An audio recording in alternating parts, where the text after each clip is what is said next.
પાકિસ્તાનના પૂર્વ પીએમ અને ક્રિકેટર ઇમરાન ખાનને ગુરુવારે આંચકો લાગ્યો છે. ઇસ્લામાબાદ હાઈકોર્ટે અયોગ્યતા રદ કરવાની તેમની અરજી ફગાવી દીધી છે.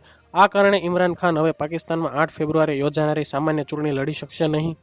તેમની પાર્ટીએ જાહેરાત કરી હતી કે તેઓ જેલમાંથી જ 3 સીટો પર ચૂંટણી લડશે. કોર્ટના આ આદેશ બાદ પાકિસ્તાનના પૂર્વ વડાપ્રધાન ઇમરાન ખાન ચૂંટણી લડવા માટે અયોગ્ય છે, જેના કારણે તે ચૂંટણી લડી શકશે નહીં. તેના વકીલે ગુરુવારે એક્સ પરની એક પોસ્ટમાં જણાવ્યું હતું.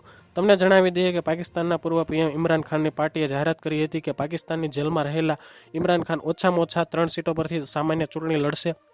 71 વર્ષીય ભૂતપૂર્વ ક્રિકેટરમાંથી રાજકારણી બનેલા આ વર્ષે ઓગસ્ટમાં ઇસ્લામાબાદની એક કોર્ટે તોશાખાના ભ્રષ્ટાચાર કેસમાં દોષી ઠેરવ્યા હતા. આનો અર્થ એ થયો કે તેમને 5 વર્ષ માટે ચૂંટણી લડવા માટે અયોગ્ય જાહેર કરવામાં આવ્યા હતા. તો હાલ માટે આટલું જ રાખીએ છીએ.